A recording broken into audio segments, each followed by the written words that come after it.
हमारा चिंतन गीता अध्याय 9 श्लोक 30 पर चल रहा है।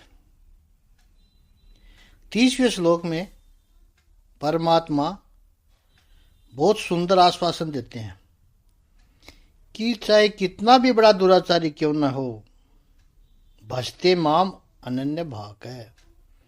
अनन्य भाव से यदि वो मेरी भक्ति करता है, दुनिया उसको स्वीकारे या न स्वीकारे, दुनिया उसके ऊपर कैसा भी ठप्पा लगा दे कि ये आदमी ऐसा है या ये औरत ऐसी है, भगवान कहते हैं मैं कभी भी किसी को ऐसे कैटेगराइज नहीं करता, कभी भी किसी के ऊपर कोई ठप्पा कोई लेबल नहीं लगाता। अनन्य भाव की शर्त जरूर प्रभु ने रखी है। अनन्य भाव से भक्ति करना, उसका अर्थ क्या है, इसका कल हमने थोड़ा सा चिंतन भी किया था। इसके 3 लक्षण हैं अनन्य भाव के। अनन्य भाव से भक्ति करने के 3 लक्षण हैं। पहला है अहम भाव, बिल्कुल नष्ट हो जाए, अहंकार न बचे, ये ज्ञान योग है, यानी मैं हूं ही नहीं। दूसरा है अहम भाव को शुद्ध करना, purify your ego, evolve your ego. इसका अर्थ है कि अहंकार स्वयं को समग्र सृष्टि के केंद्र में रखता है। अहंकारी व्यक्ति यह सोचता है कि सब कुछ मेरे लिए है, दुनिया ने मेरे लिए क्या किया, राष्ट्र ने मेरे लिए क्या किया, सब ने मेरे लिए क्या किया, यही सोचता है वो। तो अहम भाव को शुद्ध करना, इसका अर्थ है दूसरों ने मेरे लिए क्या किया ये महत्वपूर्ण नहीं है, मैंने उनके लिए क्या किया, ये कर्म योग है। अहम भाव को निर्मूल करो। ये तीसरी बात है, ज्ञान ही है, ये ज्ञान है। मैं हूं ही नहीं, ये ज्ञान है कि मैं हूं ही नहीं। ज्ञान योग, कर्म योग। अहम भाव को शुद्ध करो, ये कर्म योग है। और तीसरा, अहम भाव का परिवर्तन करो, ट्रांसफॉर्म योर ईगो, उसका रूपांतरण करो, रूपांतरण करो उसका। कैसे? अहम भाव है मैं हूं, ये अहम भाव है, आई एम। अब उस आई एम के पीछे कुछ भी लगा दो, वो अहंकार बढ़ता जाएगा। I am beautiful, I am handsome, I am knowledgeable, I am powerful, बस अहंकार बढ़ता जाएगा। मैं पैसे वाला हूं, मैं शताधीश हूं, मैं बड़ा आदमी हूं, अहंकार बढ़ता ही जाएगा। मैं हूं तो रहेगा। भक्ति मार्ग कहती है कि अहम को रूपांतरित कर दो, ट्रांसफॉर्म योर ईगो। मैं भगवान का हूं, यह भक्ति है। सच पूछो तो मैं हूं ये तो रहेगा, किसके हो उसको तय करो तो भक्ति हो जाएगी। कोई कहे मैं माता का हूं, मातृभक्ति हो गई। मैं पिता का हूं, पितृभक्त हो गया। कोई कहे मैं तो पैसे का हूं, अपनी पत्नी का हूं, पत्नी भक्त हो गया। पैसे का हूं तो पैसे की भक्ति। कोई कहे मैं तो कुर्सी का हूं, कुर्सी के लिए कुछ भी करने को तैयार रहता हूं, तो वो सत्ता की भक्ति। मैं गुरु का हूं तो गुरु भक्ति। मैं भगवान का हूं, बस प्रभु भक्ति।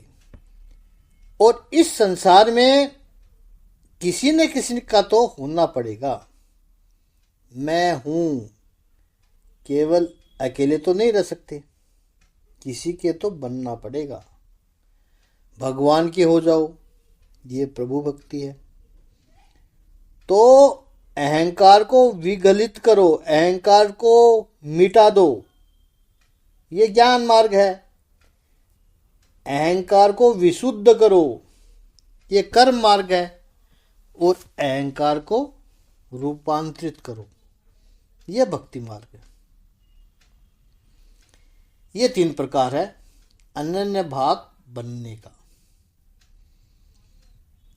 अच्छा, अब यहां देखें, दुराचारी व्यक्ति में ये अनन्य भाव कैसे प्रकट होता है। भगवान करे दुराचारी से दुराचारी भी मेरे पास आता है, तो वो अनन्य भाव, वो उसमें अनन्य भाव कैसे प्रकट होगा। व्यक्ति यदि गलत मार्ग पर चल रहा है तो फिर वो भगवान की ओर मुड़ेगा क्यों, ये कैसे होगा, वो भी शास्त्र बताते हैं। पहला कारण यह है कि जीवन में कोई मुसीबत आ जाए उसके। पापी लोगों के जीवन में भी समस्या तो आती ही है, और ऐसी समस्याओं की जब उसको अन्य कहीं से उसको कोई आधार नहीं मिले, तब फिर एक परमात्मा बच जाता है।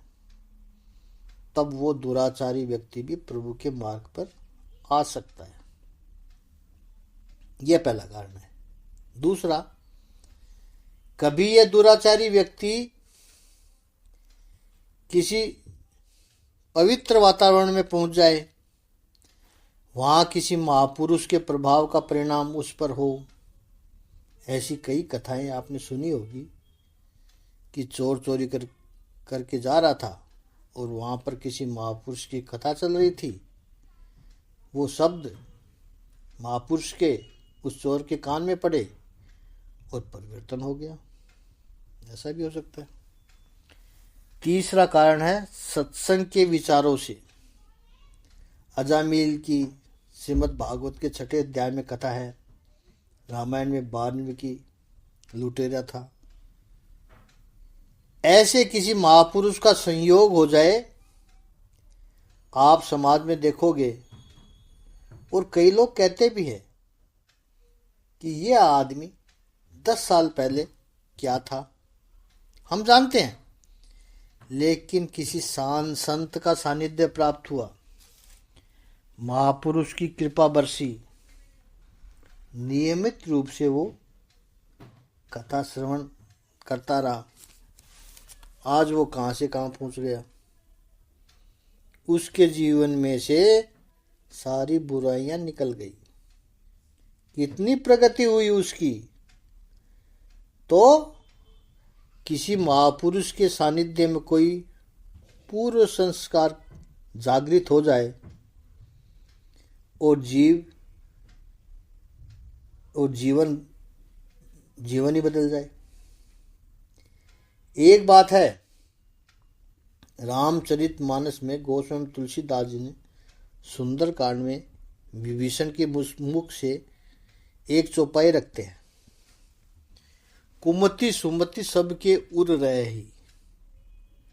कुमति और सुमति सबके हृदय में है। नाथ पुराण निगम अस कहि। सबके भीतर है, अंधेरा और उजाला सभी के भीतर है। तो कुमति तो प्रकट होती रहती है, लेकिन किसी सात्विक महापुरुष के संसर्ग में आकर के सुमति जागृत हो जाए और फिर उस मार्ग पर चल पड़े वो। और चौथी बात ऐसी है कि ये दुराचारी व्यक्ति भी भगवान के मार्ग पर कहीं कोई ऐसी मुसीबत में फंस जाए कि बाहर निकलने की संभावना नहीं होती है, और अचानक किसी सात्विक कारण की वजह से, सात्विक कारण से उसकी रक्षा हो जाए, और वो व्यक्ति उस घटना को आरंभ में तो चमत्कार के रूप में ले ले, लेकिन फिर वो इस मार्ग पर आ जाए। बुरे से बुरा आदमी कितने ही लोगों को डरा धमका कर उनके पास से पैसे लिए होंगे, किसी की जान भी ली होगी। बिल्कुल उसको समाज कहता है गुंडागर्दी, और उसको दूसरे गैंग वालों ने गोली मार दी। डॉक्टर कहते हैं नहीं बच सकता, इतनी गोलियां लगी है। घर वालों ने आशा छोड़ दी, डॉक्टर ने कह दिया बस हो गया इसका काम।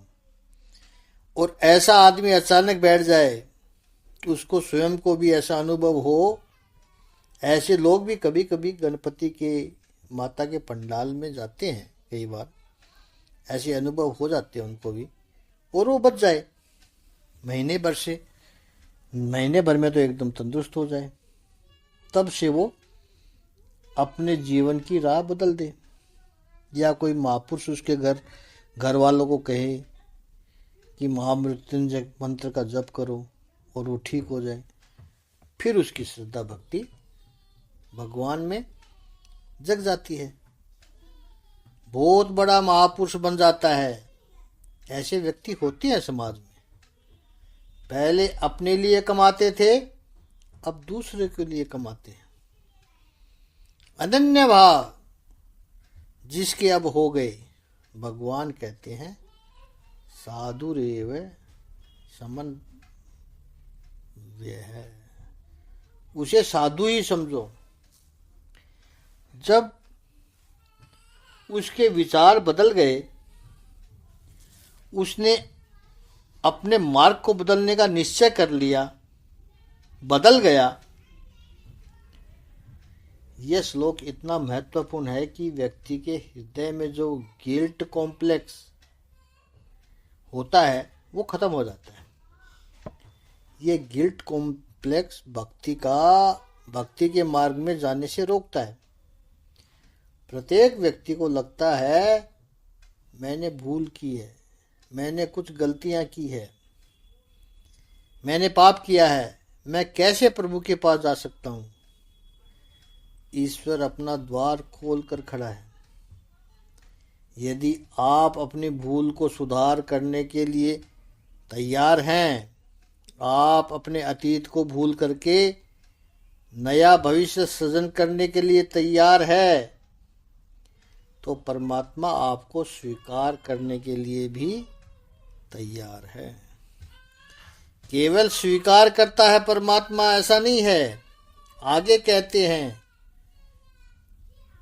तुरंत वो व्यक्ति धर्मात्मा बन जाता है। गोस्वामी तुलसीदास जी ने एक प्रेरणा चौपाई कहते हैं कि कोयला अपना कालापन तभी त्यागता है जब उसके अंतरतम में अग्नि प्रविष्ट होती है, तब वो अपना कालापन छोड़ता है। स्वामी जी का बड़ा ही जबरदस्त चित्रण है, विचार है। हमारे अंदर कभी कालापन तभी नष्ट होगा हमारे अंदर का, जब भक्ति की अग्नि हमारे हृदय को छू लेगी। उस दिन देखना कितना बड़ा परिवर्तन आता है। और बाहर से कुछ भी लबादा किसी ने ओढ़ रखा हो, लेकिन अंदर से वो आग नहीं, तो साधुता का ढोंग जरूर कर लेगा, लेकिन उसके अंदर वो परिवर्तन देखने को नहीं मिलेगा। जिससे लोग परिवर्तित होते हैं, जिससे लोगों को प्रेरणा मिलती है, वो नहीं मिलेगी। इसलिए यह श्लोक साधारण नहीं है। भगवान कहते हैं तुम कितने भी पापी रहो, उससे कोई फर्क नहीं पड़ता है तुम्हारा अतीत कैसा था, क्योंकि हमारी जिंदगी के साथ हर एक के साथ कृष्ण पक्ष तो होता ही है। लेकिन इसका अर्थ यह नहीं है कि अब कृष्ण पक्ष ही रहेगा, शुक्ल पक्ष भी आता है। रात के बाद अंधेरे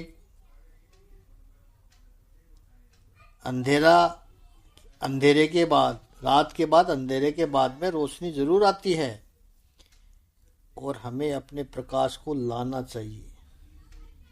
बात यह नहीं है कि हम गिर गए, बात यह है कि हम गिर कर उठे या नहीं उठे।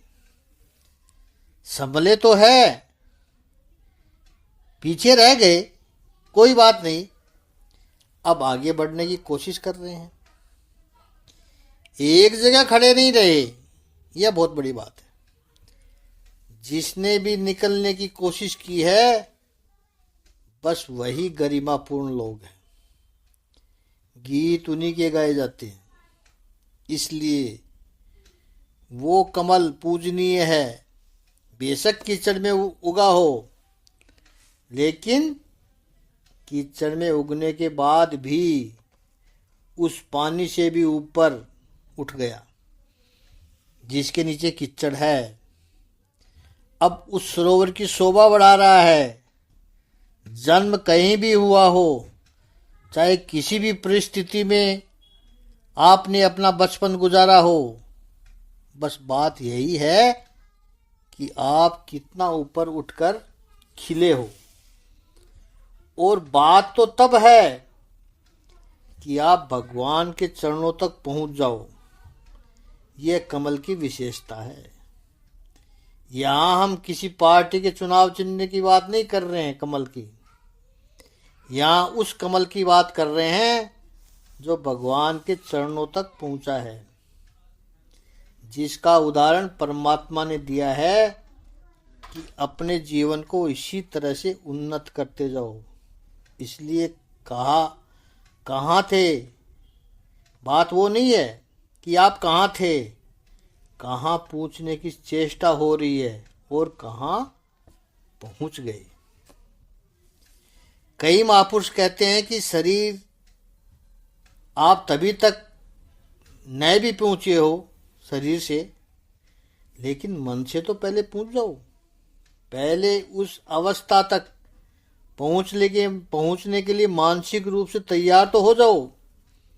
कल्पनाओं में तो पहले वहां पहुंचो।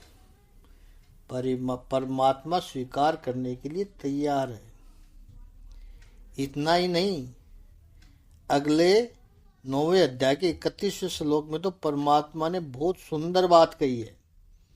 उसको हम कल कहेंगे, तो कल 31वां श्लोक लेंगे।